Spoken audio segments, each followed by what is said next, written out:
Hey, this is John Lee Dumas of EO Fire, and welcome to Master Leadership. Great leaders ask great questions, and this podcast takes you on a journey to master leadership with questions that matter to leaders who matter with your host, Lily Sanabria. Hi, this is Lily, and welcome to Master Leadership Through Crisis series, where we will connect with leaders worldwide to gain insights on important questions to help us navigate these rough waters.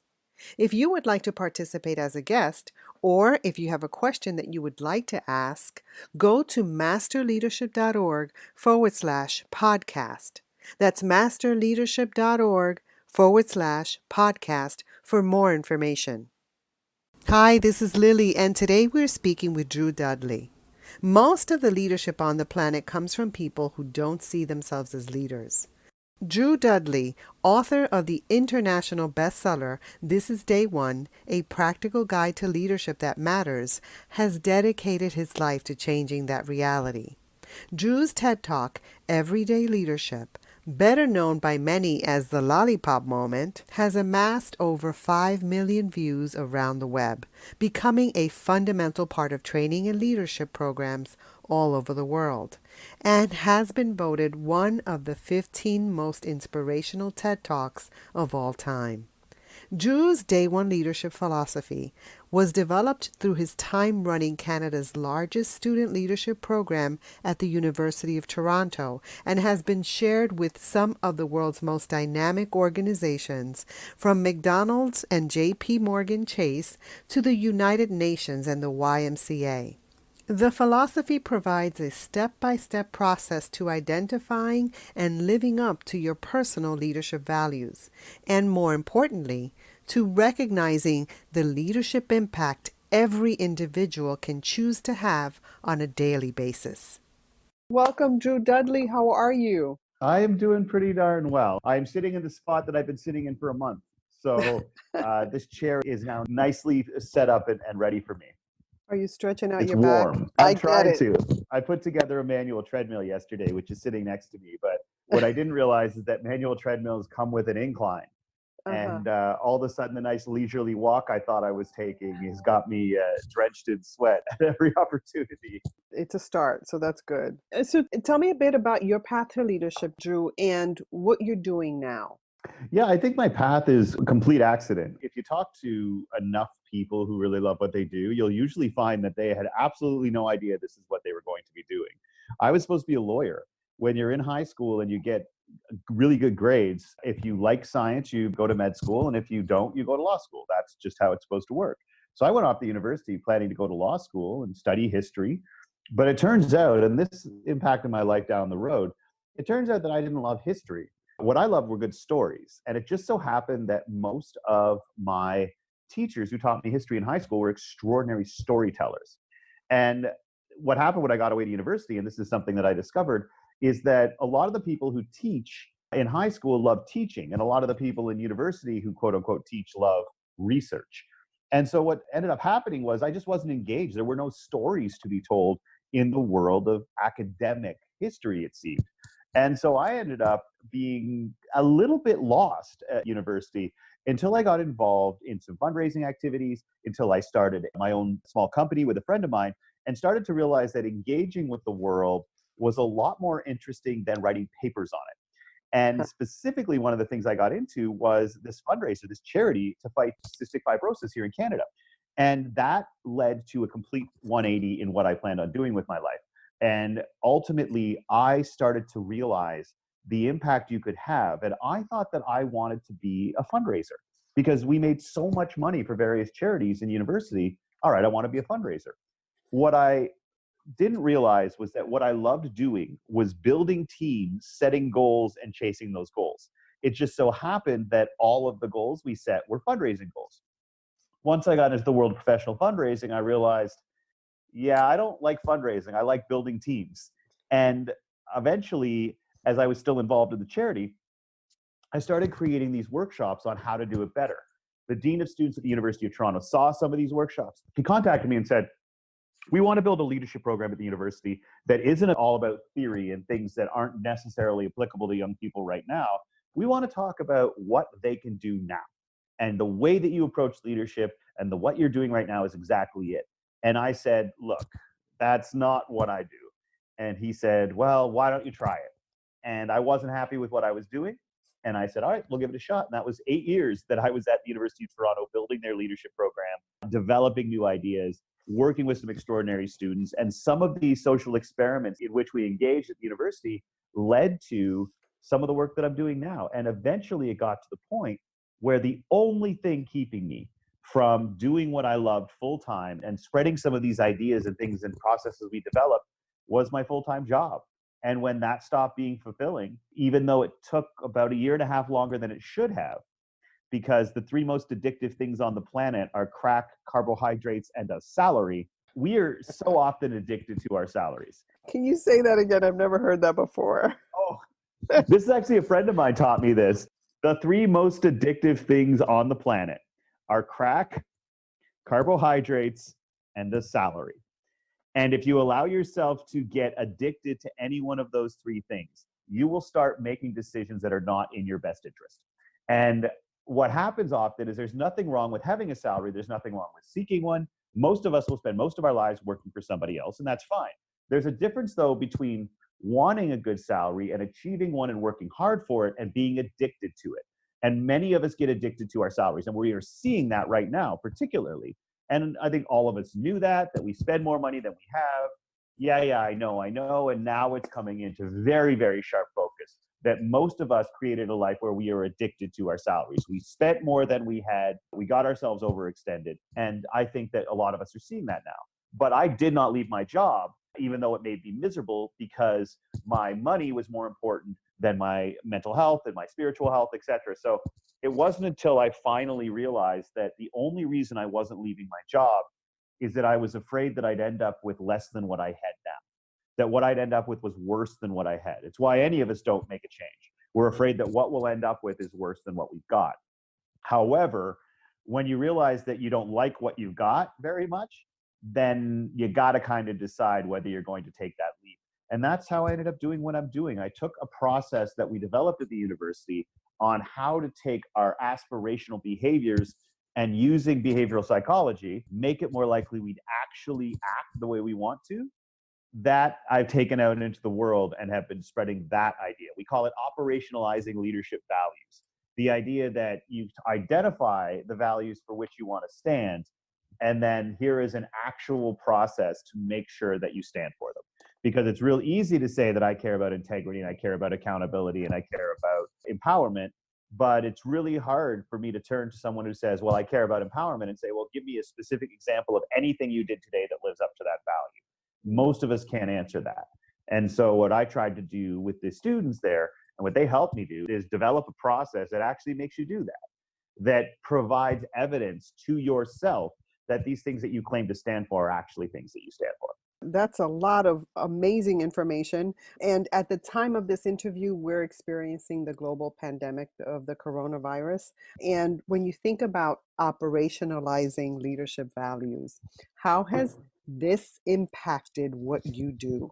You know, that's a really interesting question. One, it has completely changed my weekly experience. I don't really have a daily experience because my job had me on the road 250 days a year. So the most significant change is that I have been home now for 5 weeks? Actually, I don't think in the last 9 years I have had 5 weeks where I haven't been on a plane. Last year, I did 8 weeks where I wasn't on the road after the book release that I had, but I still traveled during that time. So on a personal level, I'll be straight with you. There's a level of guilt associated with this. This has been good for me personally in terms of my mental and physical health. I did not realize how burnt out I was until I didn't have to go running around. Mm-hmm. And once that happened, for me, this has actually been incredibly regenerating in terms of being home, allowing myself to eat properly, because I used to be 320 pounds, then I was down to 200. And after the book came out, I was back up to 250. And now, it's 20 pounds since this started happening because I can eat properly. So I'm guilty about the fact that when people say, how are you doing? My answer on a personal level is better. And I know that's not the experience of most people. And I also know that there's a privilege to that. The fact that I was born as a straight white guy in Canada is enough of a privilege to begin with. The fact that I have a job that overpays me is a privilege as well, which allows me to actually take time now and not feel freaked out about by what's going on, but actually feel as if I'm recovering a little bit. On a business side, it's devastating like everyone else. Luckily, I'm in a position like not a ton of people are, where I sort of was prepared for this type of thing. You have enough friends who are financial advisors. Eventually you have a 4-month little reserve off in the back. And on my family, I'm really concerned for my family. My father has COPD, a respiratory illness. My mother, they're both in their 70s. So obviously there's concern there. A mix of emotions like anything else. It has completely changed my weekly experience as a person. But in terms of living values every day, I have 6 key values that I try to live on a daily basis that are tied to 6 questions. So I have a leadership test every day that I try to get 3 out of 6 questions, and they're tied to 6 values. And so one of the values is impact. And so every day I try to ask myself, what have I done today to recognize someone else's leadership? That can still happen. I have a cool little surprise plan for someone later today, as a matter of fact, for that. It's the 2-year anniversary of working with my COO. And he thinks I have forgotten that. But this afternoon, I have a surprise for him. 2 is courage. What did I try today that might not work, but I tried it anyway? Now there's time to actually sit down and do new things. And some of them scare me, particularly in the world of virtual. It's a whole new game out there. Growth. What did I do today to make it more likely someone would learn something? I'm constantly watching a how-to video every single day now, and I'm trying to do things like this and do Q&A sessions, particularly with virtual classrooms now, to help people sort of learn new things, whether it's me or somebody else. Empowerment. What did I do today to move someone else closer to a goal? That can still be done, as a matter of fact, whether it's sending a surprise to someone, whether it's a book or something I know that they've been looking for, and the last thing they're going to do is spend their money now, so maybe I can. Whether it's doing a podcast, right? You have to put out a podcast regularly and you want it to be high quality. Well, hopefully I can provide you with one of those. There's class. When did I elevate instead of escalate today? Leaders elevate situations whenever possible, which means trying to succeed. They don't escalate, which means trying to win. And self-respect. What did I do today to be good to myself? That is my 6th question. It's probably the one upon which all others have to be built. And hey, that's why I built this little treadmill over here. Because, hey, it just got hard. You go out walking, you try to go solo, but there's still those people out there for whom their inconvenience is not worth the safety of others. And eventually it got to the point where I realized, look, if I'm going to want to exercise, I got to do it inside. And so that's how I try to be good to myself every day. So that continues to be my fundamental goal as a person and a leader every day. It doesn't have to do with positions or my business. It has everything to do with whether or not I found a way to answer 3 of those 6 questions. And those 3 things do not require proximity. All right. They can all be done virtually. And so my business in terms of making money, gone. Myself in terms of trying to live myself, that involves adjustment, but doesn't have to change. And all I can do is hope that my mom stops going out and running errands. I can't convince her to do that, but we'll keep trying that as well. You know, I love how high energy you are. I can feel it through. I've had a lot of coffee. I think that's great. I mean, I get energized by people like you. I get energized by books I read, podcasts I listen to. You know, there's an ebb and flow. There are times when I'm down. And especially during this time, I'm a very connected person and I need hugs and affection. So what resources, quotes, or advice has helped you most during those times? You know what? It seems that way, and I appreciate that because I like knowing that somehow the energy I'm bringing is impacting people. I'm actually a very solitary person, not only by choice, but if you think about a life that puts you on the road all the time, being alone is not unusual for me. Going long periods of time without contact with someone that I know closely, I spend most of my life with strangers, which means even when you're with people, you can feel relatively alone. So this has been a different type of solitude, but it's not a huge departure from who I usually am. I'm actually an introvert. I'm finding that most introverts are doing pretty well. And most introverts are just like, yes, but they're keeping it quiet, right? Because extroverts rule the world. And most people assume I'm an extrovert because of I don't know, my personality is big and I stand in front of people for a living. And for those who don't know this, and I didn't like 5 years ago. So I was, in my late 30s before I knew this fact. Introversion and extroversion is in no way related to how outgoing you are or how big your personality is. Introversion and extroversion is determined by how you gain and lose energy.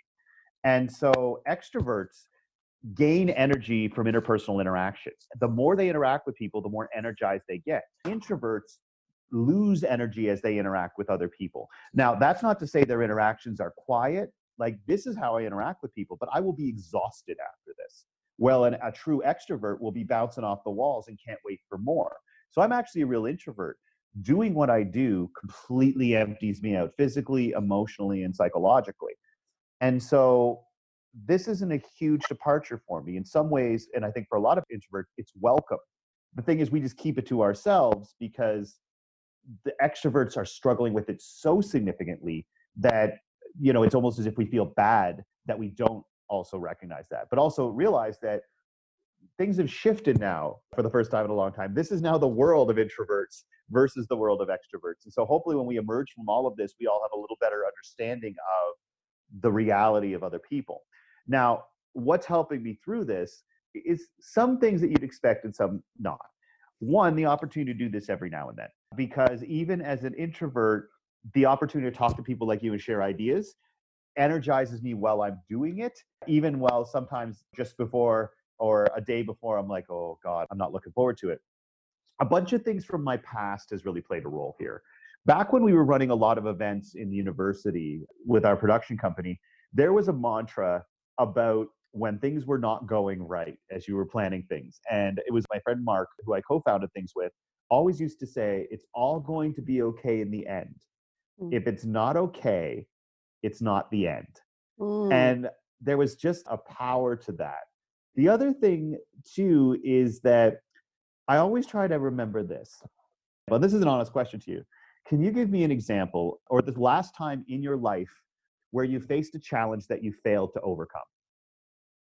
No. You have degrees of challenges, right? Some are harder than others. But as far as overcoming, no, you get through. Yeah, and what's interesting is that because you're still here, that is evidence that you have never failed to overcome a challenge that you faced. Now, you may not be happy with how you overcame it. You may have scars from it, but you've overcome everything you've ever faced in your life because you're still here. You are batting 1,000 on overcoming things. That means there is no actual empirical evidence that you will fail to get through something. And anytime I'm in a position like that, I remind myself that there is absolutely zero example of me failing overall. There's none. It doesn't diminish the discomfort that you feel and it doesn't make it suck less, but it is, I think, silly to assume that something that has never happened is more likely to happen than something that has happened every time, right? If something happens 100% of the time, it is foolish to expect that the next instance is going to be different than what you've seen before. So I always try to remember that. There is no instance in my life or your life that you have failed to get through. Not to say that it hasn't been difficult or that you've been wounded. And maybe this is dark, but there is a superpower that I have that some other people on the planet have, and a lot don't. And I wouldn't wish it on anybody, but I will say this. 3 years ago, January, the only person I've truly been in love with in my life died by suicide very suddenly. And myself and her sister were the person who found her. Wow. And so there is a peace and a strength that comes from knowing that the worst thing that could ever happen to you has already happened. And so one of the things that gets me through this is that, look, I have been through alcoholism, living with bipolar, and finding the woman I loved on that day. If you want to take me down, you better bring something more than COVID. You better bring some goddamn kryptonite. And so that's what's helping get me through it. And as much as we don't like to think about the worst days of our lives, for most of us, the worst days of our lives have been worse than this. And if we got through that, we can get through this. And I think that sometimes we try not to think about the worst things that have ever happened to us. And I don't think we should dwell on them, but I do think that we should always keep them ready, not as something to hurt us, but as something to remind us of our profound power. Because if we got through the worst day of our lives, we can get through shitty days in our lives. There's a difference between the two. Profound power. I love that. You talk about your days. You mentioned your book, which I have here. Oh, cool. The paperback is out with the little bestseller button on it. I'm very excited. Plus, it's super light. All right. So tell us about your book. Tell us about how we can connect with you. Oh, the book is called This is Day One, A Practical Guide to Leadership That Matters. And it basically is a step-by-step process of walking yourself through this operationalizing leadership values. It talks about how to identify your values, because most of us actually don't know what they are, how to define them, and then how to actually do this process of creating your own test, how to take a value, turn it into a question, and embed that question into your life. It also has sort of my cumulative life's wisdom. God, that's weird to say. Basically, it came down to this. You start giving speeches, you got 60 minutes, and then you keep living. And over the course of those years giving 60-minute speeches, you learn and are told a lot more brilliant stuff. You meet incredible people, but you still only get 60 minutes, which means you start to accumulate all this stuff you want to share with other people. And I want to be clear, the book isn't actually a whole bunch of my stuff. It's the story of what we developed at the university, but the biggest lessons in the book come from other people. And what eventually happened was I had all of these stories about this brilliant wisdom that people had given me that had been so useful to me. And I didn't have room for it in the speeches anymore. So that's where the book came from. And the 6 questions I just gave you, the 6 that emerged from this process that we developed, what I try to do in the book is share stories behind each of those 6 values, from impact and growth, the best lessons I've been given from the leaders that I've been lucky enough to meet in my life. And the thing about the book is it's not about CEOs. It's not about people with titles. It's about individuals that I hope everybody who reads the book finds somebody within this book to whom they can relate. Because the messages come from 7-year-olds. They come from retirees. They come from 2 guys who stormed the beaches at Normandy. They come from cab drivers and limo drivers that I've been lucky enough to interact with. Janitors are a huge piece too. So there's really a lot of stories in there that talk about, let's redefine what leadership means, because we evaluate our leadership over blocks of time. You know, how we've done this quarter, how we've done this year, this 5-year plan, where we are in our career lifetime, where we fall on the spectrum of economic compensation. And I don't think that we recognize that leadership at its core has to be determined on a daily basis. And what I do is I draw on some of my personal experiences, whether it's losing the weight, whether it's dealing with alcohol, whether it's dealing with bipolar, whether it's in the aftermath of Anastasia's death. What happens is what gets you through difficult times is identifying the non-negotiable behaviors that have to be a part of every day of your life, and then treating it like it's the first day of that voyage. And because on day one, there's this inherent commitment, there's an inherent humility, there's an inherent forgiveness every single day on day one. And what you're capable of on your 100th version of day one or your 1000th version of day one will always be more than your first day. But as long as you make sure that each day of your life has those non-negotiable behaviors in them, that's what drives you forward. And the book is all about how to make that happen for you. And it comes from the mix of leadership theory that I used to teach at the university and real life experience. Because what you learn in recovery from alcoholism is if you don't want to have a drink for the rest of your life, you got to choose not to have a drink today. And then you got to treat every day of the rest of your life as if it's your first day of recovery. And that to me is really the core. You want to lead, you have to identify these behaviors. Like for me, not having a drink is my first priority every day, from getting up and going to bed.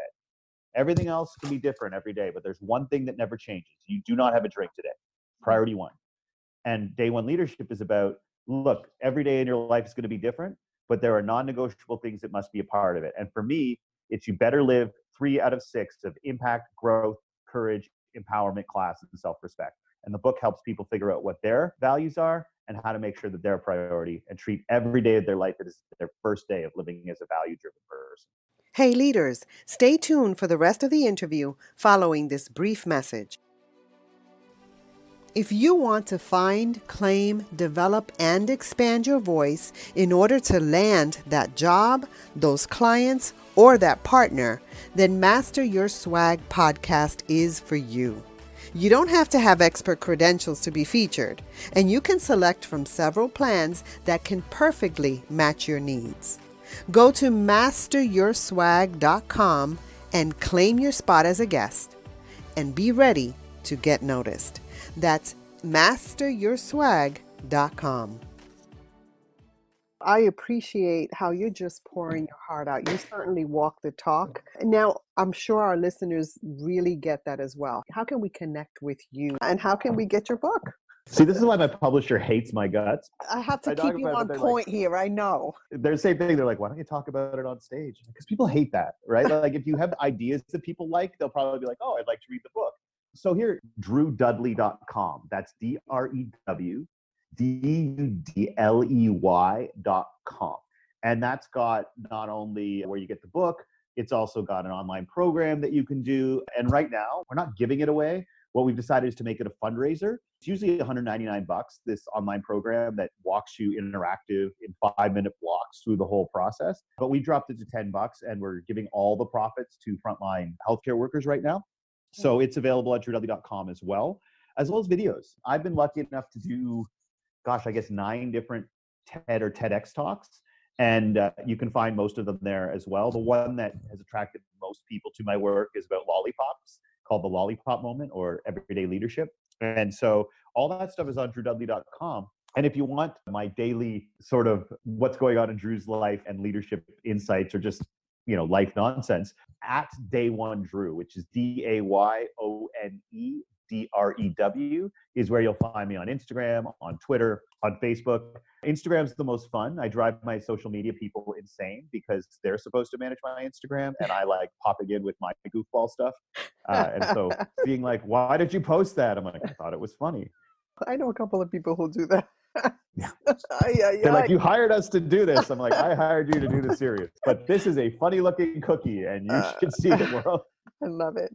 All right. So I have a question from a guest that I would love for you to answer. So this question comes from Dr. Gary Bodenberg. What are you doing to invigorate yourself during this time? You know what? 2 things. I walk as much as I can. And as I mentioned before, I've had to move it inside. Although on occasion, I'll go out and smoke a cigar at night. I have one vice left since I gave up booze and I'm trying to stay fit, cigars. And honestly, when you spend your whole day inside and then you go out and as the weather's getting warmer and the streets are absolutely abandoned late at night, I like going out and having a cigar. Even before all of this, I try to walk at least 2 hours a day. Because of that 2 hours, one, I could listen to whatever podcast I wanted.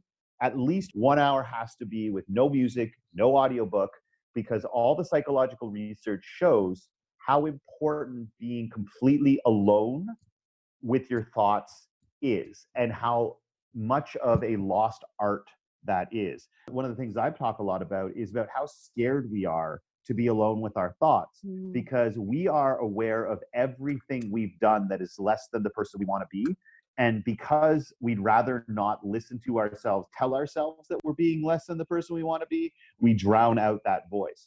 I've always thought that the scariest time in most people's lives is that gap between when you turn off your screen and you put your head on the pillow and the time you fall asleep. From when you turn off your phone, your computer, your Netflix, and you fall asleep, it is just you and your mind. And that is among the scariest times in people's lives because that is the point where you have to reckon with how you are behaving and all of the things that you know you are doing that are less than the person you want to be. And people are so afraid of the gap, including myself. That is why we fall asleep watching TV. That is why we put music into our ears. We do not want to be alone with ourselves. Now, that is a problem because research shows that the parts of our brain that are most responsible for creativity, some of them are only activated when we're bored. And when I say bored, I mean you have no stimuli except that you create yourself. And we have created a world where we basically have eliminated those moments in our lives. So what invigorates me is an hour with my own thoughts, even the ones that are scary, even the ones that are diminishing, because you have to engage with those. And that's when you problem solve, and that's when you're creative, and that's when I create new speeches or new videos. So that invigorates me. Once a day, I have to either treadmill inside, but I get outside for that walk. Take the time to walk. Just don't do it near other people. Fun. I have a question. Sure. Because this is so interesting to me. And I get what you're saying, because as you're talking about how people fall asleep listening to this, and I'm one of those people. I have to listen to something to fall asleep. And when I go for walks, I'm listening to something. So this is intriguing to me, and I want to put it into practice because I'm very curious about this. So what do you do? Yeah, well, one of the things I can often do is I pick a question or a series of questions ahead of time. You know what sometimes it is that if I have a podcast coming up, I ask people ahead of time for the questions so that I can sit and think about those. I'll sometimes reach out to friends of mine and to be like, what's the toughest question you've had to answer? As goofball as that is, and then you just kind of roll through it. I often, as hard as this is, will look back and think of the last time in my life where I behaved in a way I wish I'd behaved differently. And I run myself through what I would have liked to have done differently. I like to question why I made certain decisions. I think that if you have an hour to yourself, one of the things that you can really benefit from doing is actually paying attention to why you made certain decisions. Okay, I snapped at so-and-so in that situation. Why did I do it? And this is a really powerful psychological behavior that, psychologists will tell you they use in problem solving, is think of the last conflict you had with another person in your life, and then imagine it was being described by a third person who was looking at it from the outside. I'll spend hours while I'm walking doing that, looking at situations where I disagreed with someone or situations that have caused real uproar, and I will imagine that I'm reporting it as an outside observer and describing it. And it's an incredible exercise in empathy. So much of our lives we don't like reflecting on because, one, it may involve us acknowledging we were wrong. And the psychological power behind keeping us from doing that is astonishing, right? Our brains cannot stand that. I just think that while you're walking alone, take the time to reflect on your decisions, why you made them. And that to me has been a really valuable piece because it often has shown me that I was probably wrong. Or what it'll really do is it'll open my eyes to, oh shit, I bet you that this is true of them. And I never thought of that. Sometimes you look at people who've annoyed you and I ask myself, why would I have behaved that way? And man, that's a powerful question because we usually associate the way people behave as being all about us. Like, oh, that person acted like that because they were trying to screw me or because this. And then you start to think, well, when was the last time I behaved like that? And you realize it's because when your mom was sick or when somebody else had said something terrible and this is the next person to come along and you just double barreled on them. So I try to take an hour out of every walk to think about my decisions and how they impacted other people and to try to think about negative interactions and describe them as if I was a reporter reporting it from an objective position. And you'll find that sometimes more than an hour goes by when you find yourself doing that. And you know what? There must be an introvert in me because I'm liking that. I think I'm an ambivert.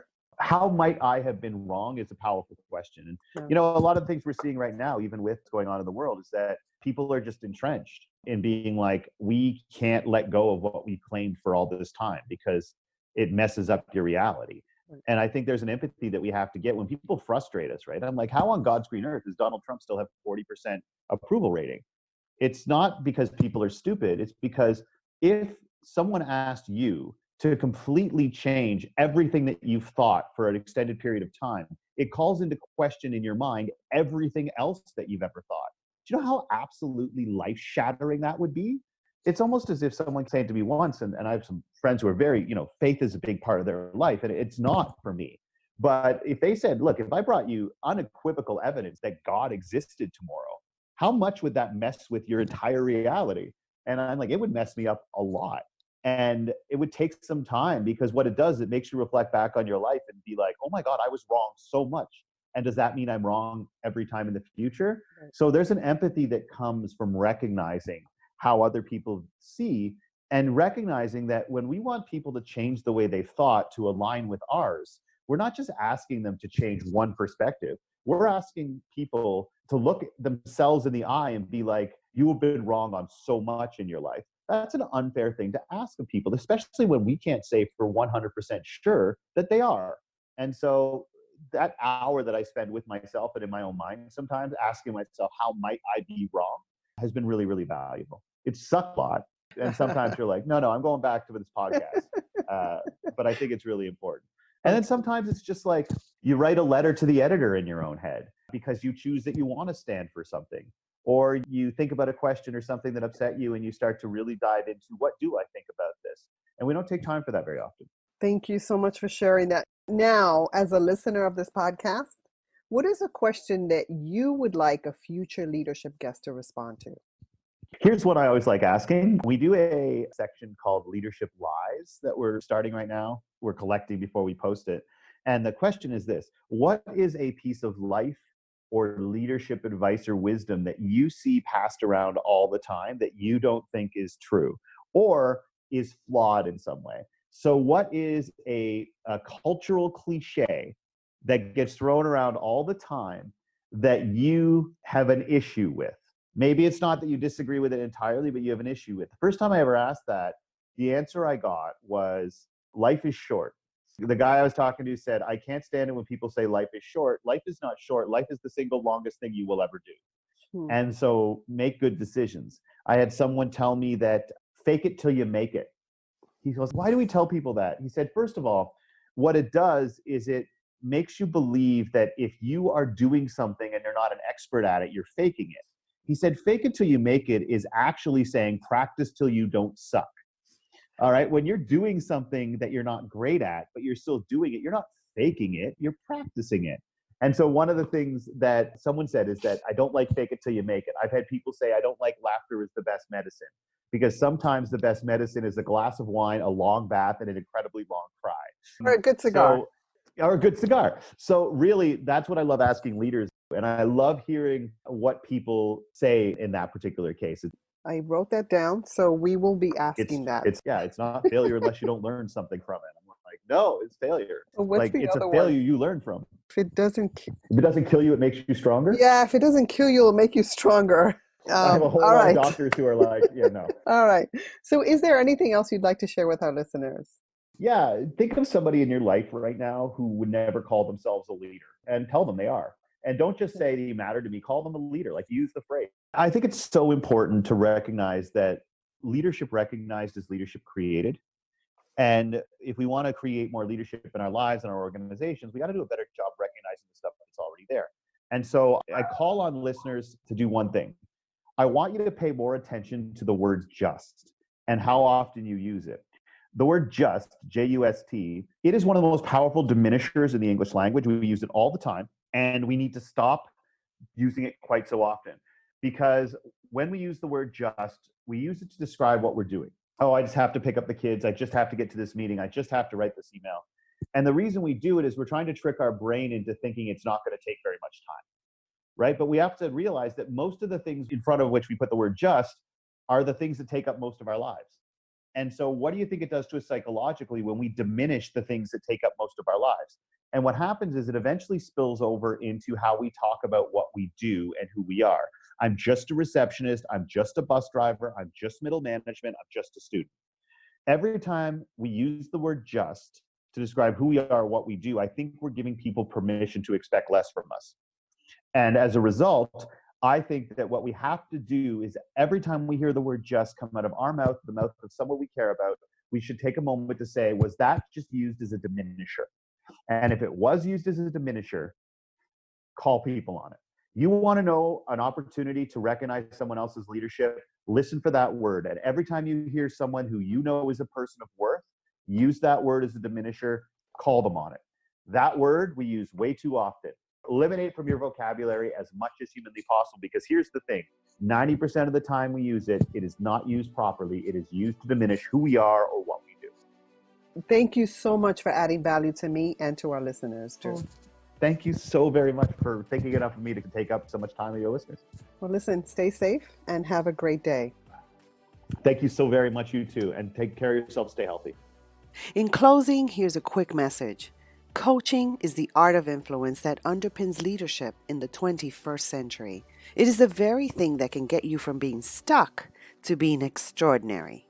So go to masterleadership.org and sign up to get a free coaching session. Until next time, continue to ignite that leader in you.